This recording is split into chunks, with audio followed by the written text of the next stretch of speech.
دوستان سلام، وقت شما بخیر. در این درس میایم ساختار کلی کامپیوتر را بررسی میکنیم.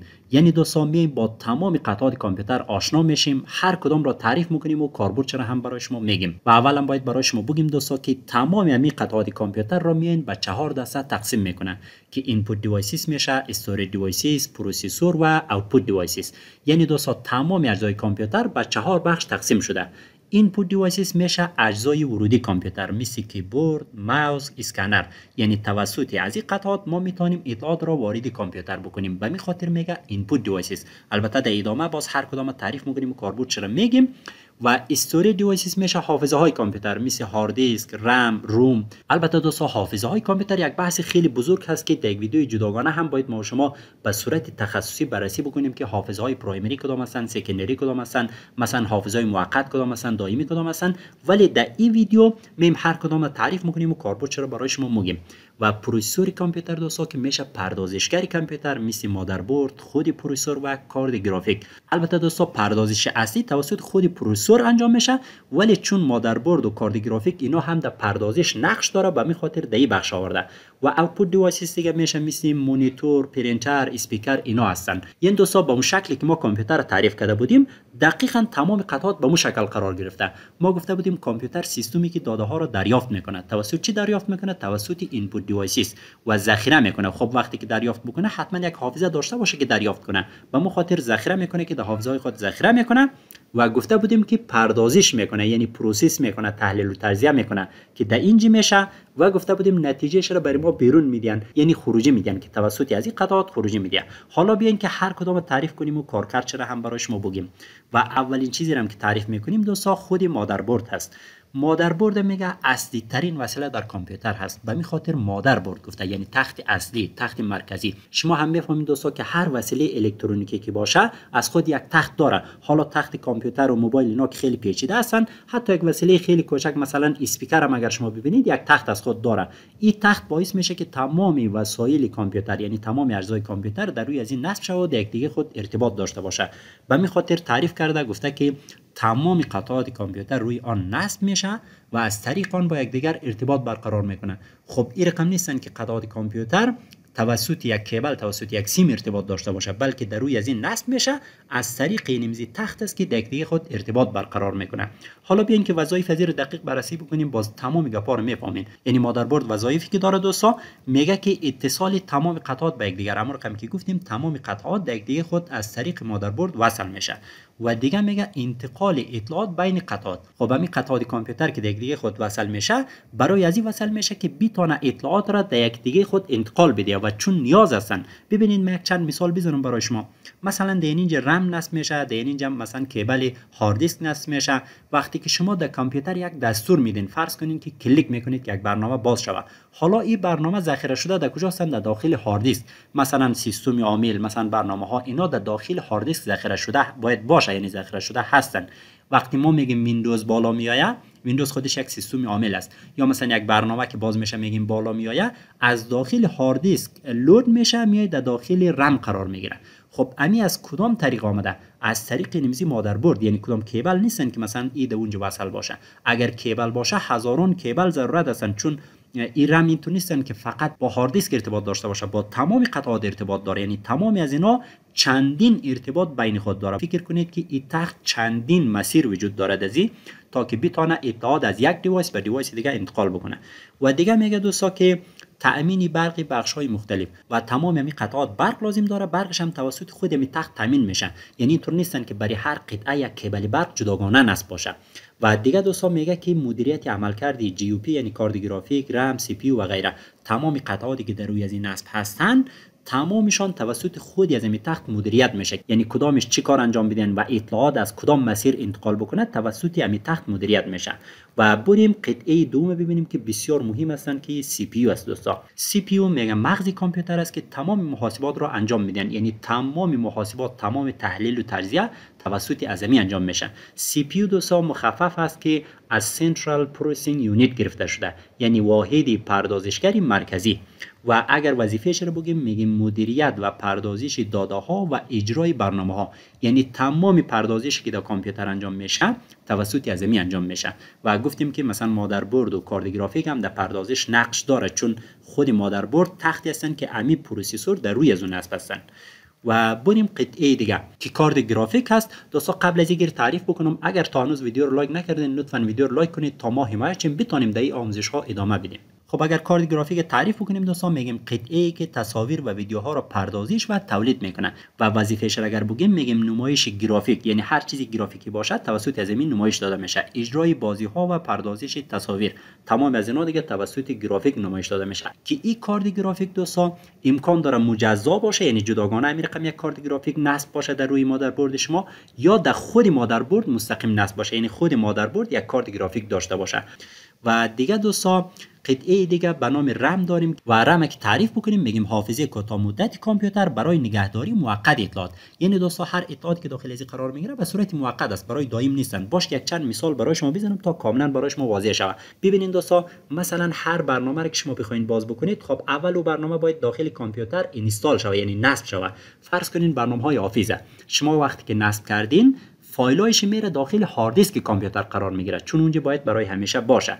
هر زمان بخواید شما یک برنامه‌اش رو باز کنید، مثلا برنامه ورد میخواید باز بکنید، وقتی باز بکنید از داخل هارد دیسک در داخل رم قرار میگیره و در داخل رم که قرار گرفت تا زمانی که شما در داخل برنامه ورد هستین، یعنی برنامه باز هستن، در داخل رم هست. هر وقتی بخواید کلوز بزنید، برنامه رو که بسته کردین از داخل رم خارج میشه. به می خاطر است که میگه حافظه موقت. رم در واقع محیط کاری از ما و شما هستن. هر برنامه رو که بخوایم باز بکنیم، هر فایلی که بخوایم باز بکنیم، یا مثلا وقتی کامپیوتر روشن میکنیم که ویندوز بالا میاد، تمام از اینا میاد داخل رم قرار میگیره و ما و شما داخل رم کار خود انجام میدیم. هر زمان که یک برنامه رو بسته بکنیم یا فرض کنید کامپیوتر خاموش بکنیم، او برنامه هم بسته میشه، این از داخل رم خارج میشه و خود ویندوز هم از داخل رم خارج میشه. اما فایل های اصلیش داخل هارد دیسک وجود داره، یعنی اونا اینترنت که پاک شود. از داخل هارد دیسک زمانی پاک میشه که ما و شما خود ما بخوایم که او را پاک بکنیم. و حالا اینجا وظیفه رم چی هستن دوستا؟ میگه کمک به اجرای سریع برنامه‌ها و جلوگیری از کندی سیستم. یعنی دوستا همین برنامه‌ها که قدر زود باز میشه و زود بسته میشه، یا فایل ها زود باز میشه و زود بسته میشه، چون سرعت رم خیلی زیاد است و در داخل رم اجرا میشه. اگر در داخل هارد دیسک می بود، سرعت هارد دیسک خیلی ضعیف هستن، خیلی آهسته اجرا میشدن. و بریم روی قطعه دیگه دوستا که به نام روم. ما و شما هم یک حافظه داریم که از رید اونلی مموری گرفته شده، حافظه دائمی که اطلاعات آن پاک نمیشه. دوستان عزیز، حالا شاید سوال خلق شود که خب این برای چی هستن؟ ببینید دوستان، ما شما وقتی کامپیوتر تازه میخریم حتما یک تنظیماتی در او وجود داره که اینستال شده هستن، که معمولا هم ما شما میگیم که بایوس. یعنی کامپیوتر وقتی حتی اگر سیستم عامل هم نداشته باشه، فرض کنید ویندوز نصب نباشه، شما کامپیوتر که روشن میکنید صفحه اولش روشن میشه، در اونجا یک نوشته های میاد، مثلا میاد که کلید F12 رو بزنید یا کلید مثلا F2 رو بزنید برای تنظیمات. شما اگر F2 رو بزنید معمولا میرین در تنظیمات کامپیوتر که اونجا تنظیمات کامپیوتر هم هستن و در اونجا تمام مشخصات کامپیوتر هم هستن. اینمی اطلاعات دوستان در داخل روم ذخیره شده هستن. البته یک مثال است، این اطلاعات در داخل روم موجود هست و هیچ وقت پاک هم نمیشه، یعنی شما او رو پاک کردن نمیتونید. و می خاطر هستن که وظیفه زیر میگن نگهداری تنظیمات و اطلاعات ضروری برای روشن شدن سیستم. این دوستان وقتی که شما سیستم خود روشن میکنید حتما روشن میشه، صفحه اولش میآید و عمومی اطلاعات در اینمی داخل از ذخیره شده هست. اگر شما مثلا روی تنظیماتش برین کاملا میرین اونجا اطلاعات کامل میتونید ببینید. و بریم روی موضوعات دیگه دوستان کمی سریعتر اینا رو تعریف بکنیم. و هارد دیسک کامپیوتر است. اگر این تعریف بکنیم میگیم حافظه دائمی کامپیوتر برای ذخیره سازی فایل ها. خب این پیشتر هم گفتیم دوستان که وقتی هارد دیسک کامپیوتر هستن تمام اطلاعات داخل از همیشه ذخیره شده هستن، از سیستم عامل گرفته تا برنامه ها تا فایل هایی که شما داخلش ذخیره میکنید. وظیفه‌ش هم نگهداری سیستم عامل، برنامه ها، فایل ها و تمام داده ها هستن. البته هارد دیسک هایی که در کامپیوتر استفاده میشه دوستان فعلا دو نوعش خیلی مشهور است که یکیش HDD هستن و یکیش هم SSD که همین حافظه که شما اینجا میبینید عکسش دوستان اینا از نوع SSD هستن. SSD حافظه های جدید هستن، سرعتش خیلی خوب هست، سرعتش خیلی بالا هستن. معمولا در کامپیوترهای جدید از این استفاده میکنه. اگر هارد دیسک کامپیوتر شما SSD هستن یعنی که خیلی خوب هست. و بریم روی موضوع دیگه دوستان که مانیتور کامپیوتر هست که اگر تعریف کنیم میگیم صفحه نمایش کامپیوتر برای دیدن اطلاعات و تصویر. دوستا این در واقع امو چشم شما هستند. یعنی اگر این نباشه ما هر کاری که داخل کامپیوتر انجام میشه را نمیبینیم. یعنی اینمی صفحه هستن که هر کاری را که ما داخل کامپیوتر انجام میدیم امو لحظه میبینیم که ما چی کار انجام میدیم، مثلا چی پروسسی انجام میشه، چی کاری میشه در داخل از این ما شما دیده میتونیم. به این خاطر است که میگه صفحه نمایش مانیتور. وظیفه‌اش هم گفتن نمایش خروجی های کامپیوتر به کاربر که یک وسیله خروجی بود، ما پیشترم تعریف کردیم. و وسایل دیگه هم که از خروجی هستند دوستا مثل پرینتر هست که میگه دستگاهی که برای چاپ متن و تصاویر روی کاغذ استفاده میشه. خب اینا وسایل جانبی کامپیوتر هستن که شما اگر بخواید که یک عکس چاپ بکنید یا مثلا یک اطلاعاتی که تایپ کردین بخواید چاپ بکنید باید پرینتر داشته باشین. پرینتر هم انواع و اقسام خیلی زیاد داره. و وسیله دیگه اینجا میبینید اسپیکر کامپیوتر که همگی میفهمین که دستگاهی برای پخش صداست کامپیوتر، یعنی صدایی که داخل کامپیوتر پخش میشه. خب باید یک دستگاهی وجود داشته باشه که او رو خروجی بده، یعنی بیرون بده که ما و شما بشنویم.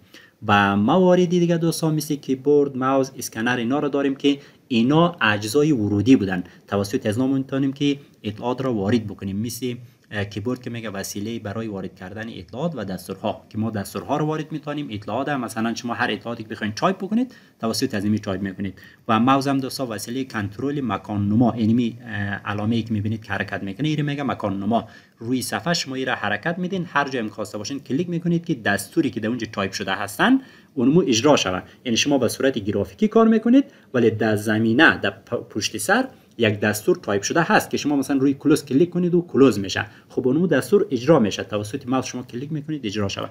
اسکنر که همگی میفهمین گرفتن تصویر از روی کاغذ و تبدیل کردن آن به صورت عکس یا پی دی اف. مثلا میگه برو شناسنامه یا مثلا پاسپورت خود اسکن کو، یعنی شما میرین روی از این ماشین میمانید، وقتی اسکن کردین یعنی یک فایل عکس جور میشه یا یک فایل پی دی اف که رو خود شما میتونید انتخاب بکنید که کدام فایل باشه. و دوستان عزیز یک نکته خیلی مهم رسیدیم که تمام همین قطعاتی که گفتیم همین 4 بخش که ما شما توضیح دادیم تمام از اینا رو میارن به 2 بخش دیگه تقسیم میکنه که قطعات اصلی کامپیوتر میشه که معمولا همون قطعات داخلی کیس هستن. این تمام قطعاتی که داخل ازی وجود داره اینا میشه قطعات اصلی کامپیوتر. حالا میگم چرا اصلی میگه، کدام هستن؟ مادربرد، پروسسور، کارت گرافیک، رم، هارد دیسک کامپیوتر، رومی کامپیوتر. اینا قطعات اصلی کامپیوتر هستن. چرا اینا رو اصلی میگن؟ به خاطری که اگر اینا وجود نداشته باشه، یعنی فرض کنین یکیش هم نباشه، شما کامپیوتر روشن کردن نمیتونید. مثلا رم اگر کار نکنه، رم وجود نداشته باشه، کامپیوتر اصلا روشن نمیشه. اینطور نمیشه که مثلا شما روشن بکنید برین ویندوز بالا بیایه باز بگین خب این قسمت کامپیوتر خرابه. اینطور نمیشه. یعنی قطعات اصلی مهم و ضروری هستن که باید در کامپیوتر باشه. ولی قطعات جانبی هم داریم ما و شما، مثلا مانیتور است، کیبورد است، ماوس است، پرینتر، اسکنر، اسپیکر. خب اکثریت از اینا، البته مانیتور هم که خیلی مهم است ولی اکثریت از اینا جانبیه. فرض کن کیبورد نباشه، ماوس نباشه، نمیفهم پرینتر، اسکنر، اسپیکر اینا نباشن که هیچ، شما کامپیوتر روشن میتونید. کامپیوتر روشن میشه، ویندوز بالا میآید. اینطور نیستن که کامپیوتر شما اصلا روشن نشه. ولی یک تفاوت اساسی که وجود داره دوستا که باید برای شما گفته شود، ببینید قطعات اصلی کامپیوتر که میگه، یعنی زمانی که شما کامپیوتر وقتی میخرین باید تمام از این قطعات هر کدامش رو دانه دانه چک بکنید تا که سیستم کامپیوتر شما تکمیل شود، یعنی سیستم کامپیوتر شما درست باشه. فرض کنین شما تخت کامپیوتر شما باید چک شود و همین رقم مخصوصا پروسسور چک کنید که چی هستن، کورای 7 است، نمیفهم کورای 5 است، نسل چند هستن، و همین رقم رم کامپیوتر شما و هارد دیسک کامپیوتر شما. فرض کن رم کامپیوتر 16 جی بی هستن، 32 جی بی هستن، و هارد دیسک کامپیوتر فرض کن از نوع اس اس دی هستن یا اچ دی دی هستن، یا فرض کنین ظرفیتش چقدر هستن.